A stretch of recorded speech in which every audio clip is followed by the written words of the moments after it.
Well, good evening, everyone, and welcome to our special Just for Kids presentation tonight. I'm Amy Lynn. We are teaming up with Niswonger Children's Hospital this evening to talk about the flu, the season that we have had so far and that we continue to have. We're going to be sharing some important information on how to best try to prevent the flu, stop the spread of the flu, and yes, treat the flu. And as always, this is a call-in show. You are welcome to call this number right here on your screen. Pass along your questions. We have people standing by ready to answer those phone calls. We will take your question and have them answered by some of our experts. And speaking of our experts, we want to introduce you to them right now. We want to welcome Jamie Swift, Ballad Health's Corporate Director of Infection Prevention, and Dr. John Schweitzer with Niswonger Children's Hospital. And thank you both so much for joining us. Thank you for having us. Well, certainly an important topic, a lot of questions, a lot of people still talking about this season's flu. Let's begin with sort of some background, some introductions on both of you. And Jamie, let's just start with you. So I am the Director of Infection Prevention for Ballad. Worked there for several years, oversee the infection prevention program, and have been a nurse for 20 years now. 20 years. And Dr. Schweitzer, you are at the hospital. I am. I'm a pediatric hospitalist, so I'm a pediatrician that takes care of children who need to stay in the hospital. And certainly with that background, both of you sort of on those front lines when it comes to treating the flu, seeing those flu cases. Let's first of all talk a little bit about what we have seen locally when it comes to the flu so far this season. Jamie? So we monitor our flu numbers, and that really gives us an idea of how many cases we're seeing in the whole region if we monitor our numbers in the ED. It's been a difficult year, so it really started out very different. We saw influenza B first, which we rarely see. That actually peaked the week of Christmas, so it was a really difficult Christmas week. Kind of leveled off a couple of weeks in January, and then we've actually went back up for a couple of weeks in just a couple of recent weeks, slowly starting to come back down right now. And that's, of course, one of the reasons we're doing this show right now is because we continue to see the flu season, and you were saying you've, of course, been seeing it in the hospital with our children. Yes, and you know, if you look at the national statistics, it's been a very bad year for the flu, especially for children. We have probably seen more hospitalizations nationally than any year except for 2009, that year with the new H1N1. It's been the worst year on record except for that year.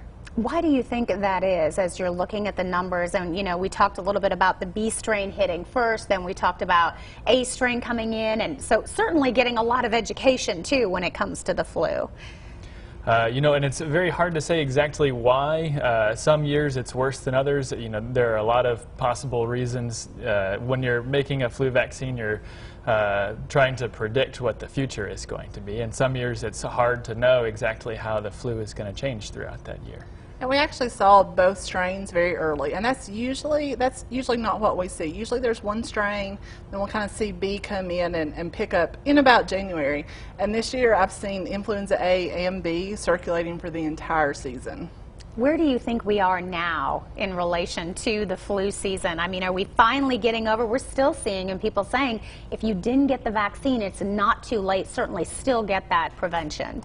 It is never too late to get the flu vaccine as long as we are still in flu season. We are still seeing quite a bit of circulation of both viruses. So certainly if you've not been vaccinated, I would still go get that vaccine.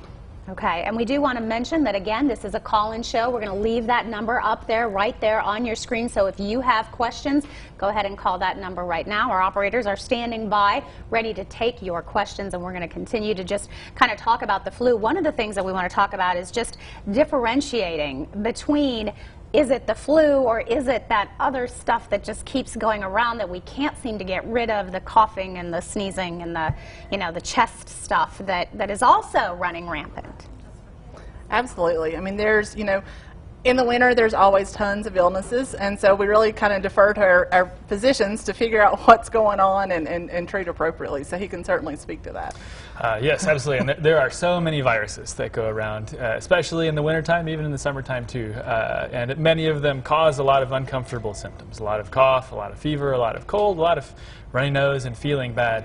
Influenza is probably a little bit different. It's one specific virus, and it tends to be one of the worst viruses you're going to come across, generally speaking. It's a lot of very high fevers, a lot of body aches, a lot of chills, you know, a lot of having trouble breathing, especially for anybody who has pre-existing medical conditions. It's really, usually for most people, a little bit worse than just a common cold. And certainly if you're seeing them hospitalized for that treatment of the flu, we know that that's a serious issue. Absolutely, and if you look at the, you know, it depends on what year's statistics you're looking at, but influenza, especially in the wintertime, is one of the most common causes of needing to be hospitalized. Something like 800,000 hospitalizations a year in the United States from influenza itself, and it's really, it can be pretty bad. Unfortunately, it is also a common cause of death in people who have, especially, you know, pre-existing medical conditions. So it can be very, very serious when it happens.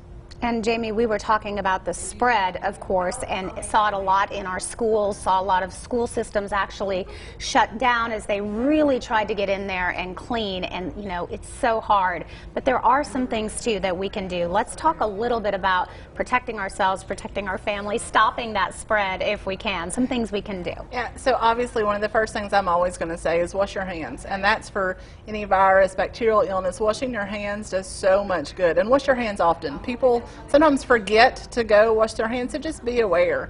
Something we've really tried to focus on this year is making people aware of how often you touch your face, and that's going to help you with any illness, any viral illness, especially flu. You know, the more we have our hands that may not be clean and then touch our face, and you have your eyes and your nose and your mouth that are portals of entry, and so you really want to be aware and I challenge people to start trying not to touch your face at this point. Staying home if you're sick. I know it's hard. I know it's hard for parents, but certainly, you know, if you're sick, we really need the kids to stay at home. We need people to stay at home from work, not congregate. And then we continue to encourage, if schools are closed, make sure as the parent that you're keeping the children home, because what we don't want is schools to close and then everyone go to a community congregation and it just continue to spread through the community.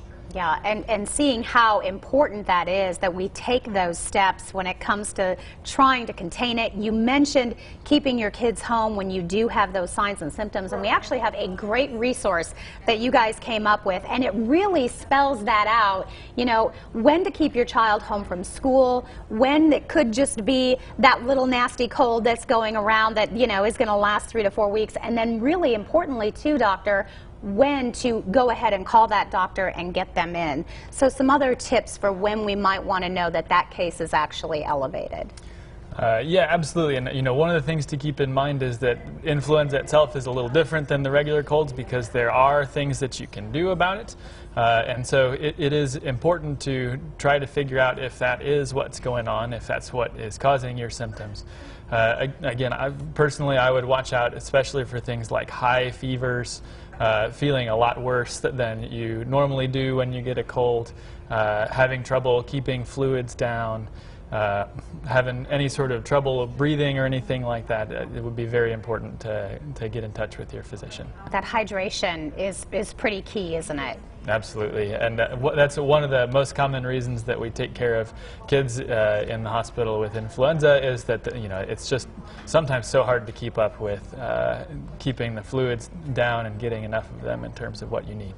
And let's talk a little bit about, we mentioned the vaccine, but the flu vaccine still available. How important is it still at this point? What do you guys recommend?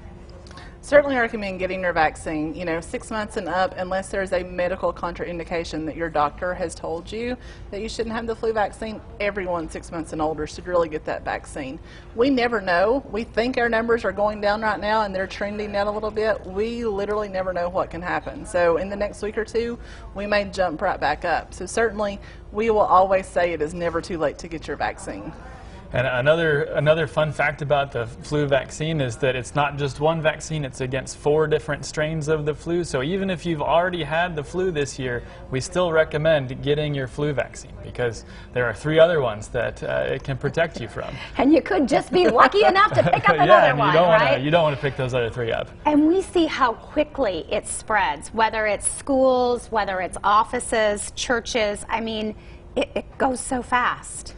It really does. I mean, you think about, especially in those settings, schools, churches, we're all together in a closed environment, and you can actually spread influenza a day or two before you know you're sick. So that's always problematic during flu season, is people can go to school or work and feel fine. Flu is usually pretty predictable in that it's a really sudden onset. So you'll think you're fine, you are fine that morning, and all of a sudden you feel really bad, and that's a really easy sign of flu. And so you're actually contagious before you even felt bad. And so once that happens, you just kind of have that continued spread. And then you really have no problem staying home because you can't get out of bed anyway, right? Absolutely. Pretty hard. All right, well, we are getting a lot of questions, so we're going to take a break so we can get to some of those questions. Once again, we are taking your phone calls tonight, talking about the flu, getting some information out to parents. There is that 1-888-903-9545 number you can call during the break, and we will take your questions. We'll be right back.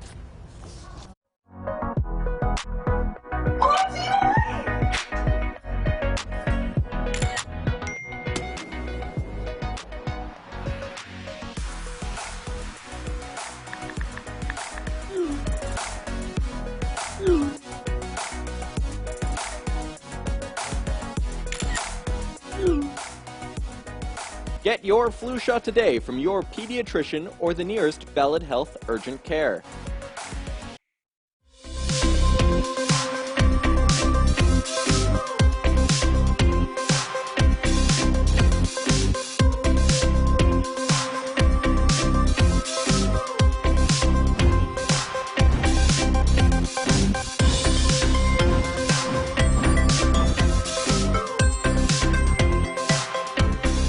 Get your flu shot today from your pediatrician or the nearest Ballad Health Urgent Care. Well, I heard the flu is really bad this year, so I wanted to do whatever I could to avoid going through that. And getting my flu shot helps protect my family and friends from getting sick. Plus, my mom's a nurse. She said if I do get the flu, getting my flu shot can reduce my symptoms big time. That's it? Yeah, that's it. You're all set. Best of all, it's super easy. Get your flu shot today from your pediatrician or the nearest Ballad Health Urgent Care. Well, welcome back to our special Just for Kids presentation tonight. And once again, thank you for your calls. Thank you for being a part of this important conversation. We are talking about the flu and protecting our children and our communities.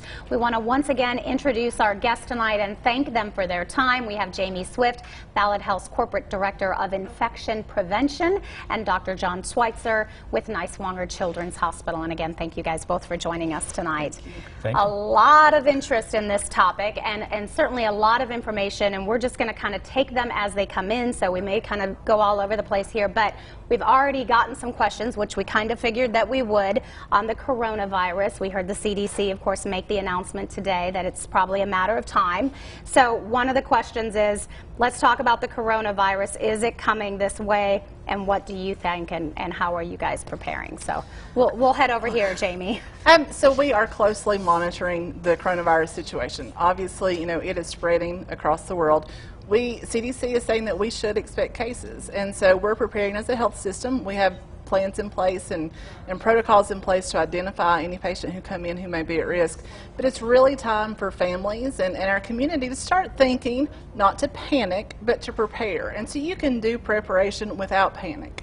And so it's really important to just start thinking about having some extra supplies at home. If you happen to get quarantined, if you're at work and your family's quarantined, just some things that will get you through. And then certainly thinking about, if we get to the point that schools are closing because of this, you know, what are your child care plans? So just some simple plans.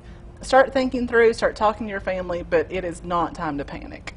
And you said, too, like you mentioned, one of the things to know is that there's a lot of similarities in the prevention and the stopping the spread when it comes to the coronavirus, a lot like the flu.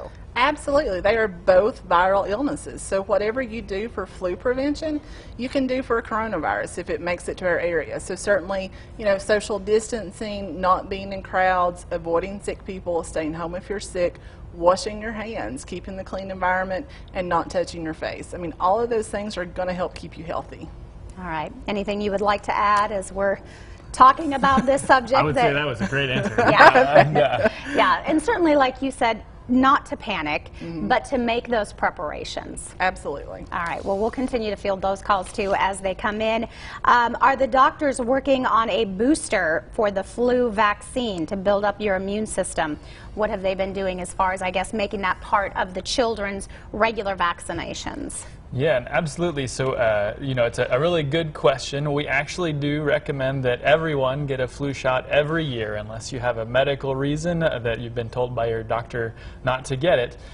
You know, every year is essentially a booster for the flu. Every year, the kinds of flu that go around are different. The flu itself changes over time, and it's hard to predict exactly what is going to be going around, and so there are national experts who work all day and night on this, trying to plan ahead for what's going to happen the next upcoming year. And every year we do recommend that you get a flu booster, absolutely. And you usually start seeing those September, October. When do you guys really recommend that is sort of that best time to give you the best defense for the year? Because of course now we're still seeing it at the end of February.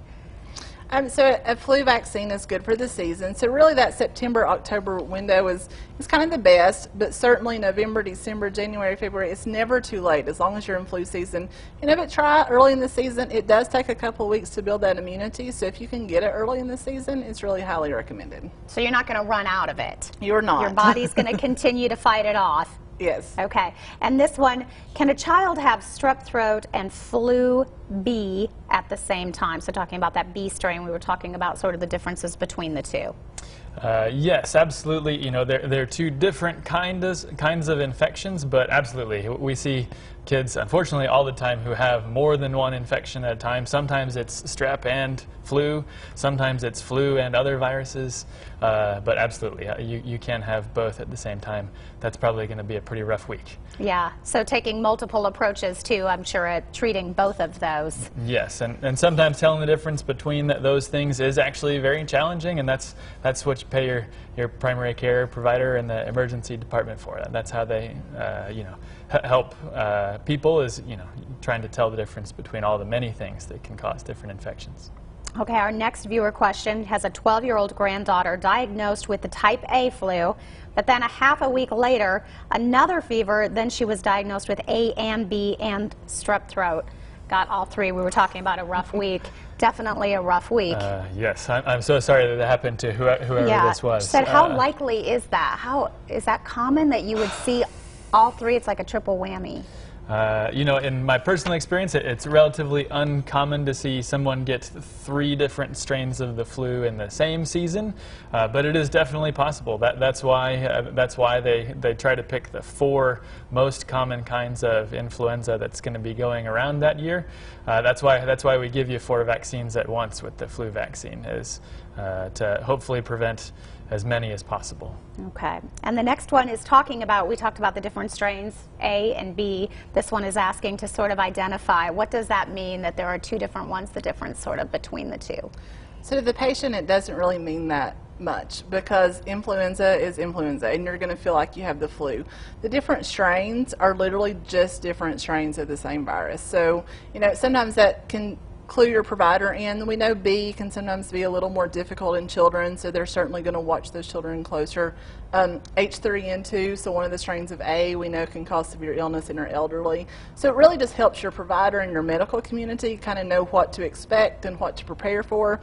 But if you are a patient and you get the flu, you're going to feel bad whatever strain it is. So it sounds like it just maybe attacks your body a little bit differently, depending upon which one. Yeah, and I'm not sure that we necessarily know why the different strains work differently in certain age groups. It's just what we've seen in trends over the years, and certainly, you know, the national data is these are the strains that work a little bit differently in the age groups. Are there a lot of them? I mean, we're talking about, you know, 3 or 4 that we're just kind of throwing out. Are there multiple strains that we see over the years?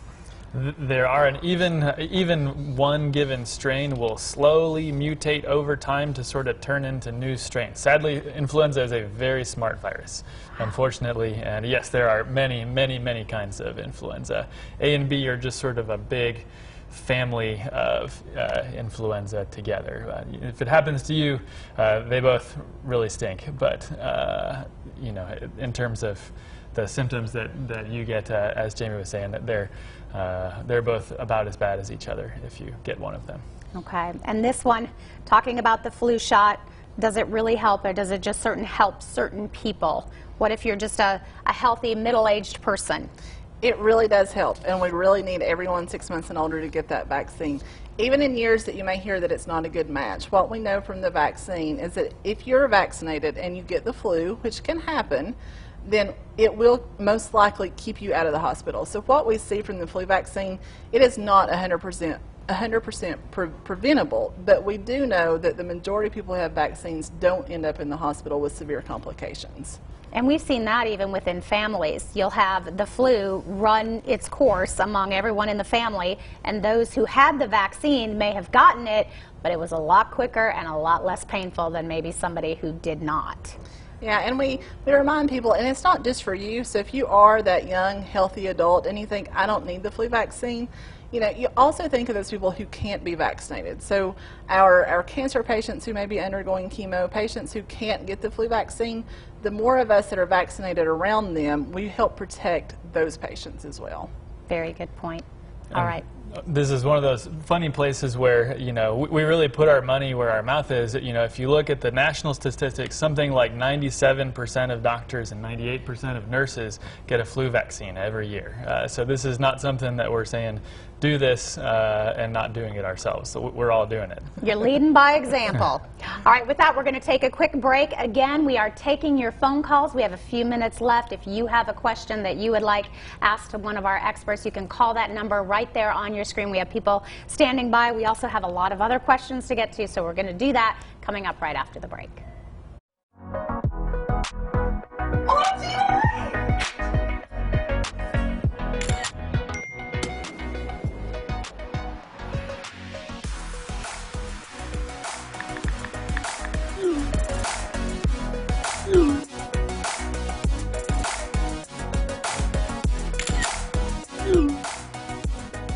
Get your flu shot today from your pediatrician or the nearest Ballad Health Urgent Care.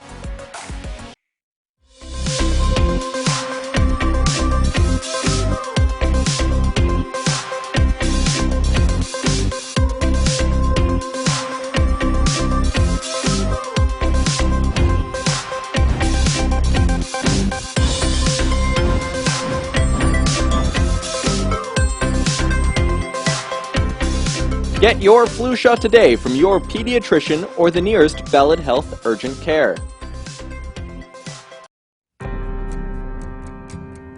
Well, I heard the flu is really bad this year, so I wanted to do whatever I could to avoid going through that. And getting my flu shot helps protect my family and friends from getting sick. Plus, my mom's a nurse. She said if I do get the flu, getting my flu shot can reduce my symptoms big time. That's it? Yeah, that's it. You're all set. Best of all, it's super easy. Get your flu shot today from your pediatrician or the nearest Ballad Health Urgent Care. Well, welcome back. We have been getting a lot of phone calls this evening, a lot of questions, and we're getting to as many of them as we can. We want to let you know once again, here is that number. If you do have a question, you can call now. We have Dr. John Schweitzer and Jamie Swift here with us tonight answering all of your questions. We've been talking, of course, a lot about the flu, also talking about the coronavirus as well. We've gotten some questions on that. So we're going to get right to it so we can get to as many as we can. This one talking about my child has a temperature. How high is too high? When should I bring them to the hospital? Which, as a parent, we all go through this. You tend to panic, as we probably should, as it continues to rise. Yeah, absolutely. And, you know, like everything, your own personal individual circumstance is important to consider. You know, for people who already have a pre-existing medical condition of some kind, you know, a problem with their heart or their lungs or their immune system, or very young children, you know, things are a little bit different and tend to be a little bit more worrisome under those circumstances. But in general, you know, most of us will define a fever as starting at 100.4 degrees Fahrenheit. You know, the number itself doesn't necessarily scare you in terms of what's going on, but I always recommend that people call their doctor, especially as you start getting up into those higher numbers like 102, 103. I would always start with a phone call to your primary care provider first, or if trust your instincts. If it seems like something is wrong, then seek care immediately, even regardless of what the number is. Okay, and we do have that reference that we gave folks earlier in the show. We're going to have that on our website, daytimetricities.com, so you can download that, put it up. It is a great resource for parents. Flu shot, this question, early in the season, would it help later in the season to get a booster? Give yourself that extra prevention. So the current CDC recommendation is 1 flu shot per season. So, that's really what we recommend. If you get your flu shot, you should have immunity throughout the season. Okay. And the one caveat to that is unless you're a small child and it's Yes. the very first time you've ever gotten the flu vaccine, in which case you get 2 in the first season you ever get a flu shot. Also got a question about the flu mist that some are still using as a prevention technique. Any difference in the flu shot versus the flu mist? There's a very small population that the flu mist is available for. So you really want to check the age ranges that the flu mist is acceptable for, and then you really can't have any underlying conditions. So people with asthma, the flu mist is not a good alternative for them. So it sounds like the flu shot is still your sort of best dose for prevention. Yeah, no, I would say overall that the CDC doesn't specifically recommend one product over another. If you are eligible for any given product, it's sort of up to your personal preference and what you have access to. Wonderful. And again, the best things we can do, we've hit them before, but let's talk a little bit about trying to get rid of the spread of, and you had some great advice earlier in the show. So it's really, washing your hands, and wash your hands more often than you think you need to. So none of us really wash our hands enough throughout the day. Avoid touching your face. That's really just portals of entry, and we do it far more than we realize. So I challenge people to really be aware. Staying home if you're sick, keeping your kids home if they're sick, and really just trying to avoid large crowds during the peak of flu season. Be aware. Be aware of where you're going and who you're around. All right, and we have less than a minute left. Do you have some closing remarks that you would like to mention as we wrap up our show? I think the one thing that I wanted to point out is, it really has been a great year for people who did get a flu vaccine. It has been quite protective for people who got one, and, like Jamie was saying, wash your hands, get a flu shot. If you feel like you're sick, stay home, and otherwise call your doc if you think something's wrong. All right, well, we want to thank you both so much for spending time with us this evening, for answering our viewer questions, all of that great information. Thank you guys for joining us. All right, thank you. Thank you. And once again, if you have questions, you can continue to call that number. Somebody will answer it and get back with you after the show. And for more information, balladhealth.org. Thanks so much for joining us, everybody. Have a great night.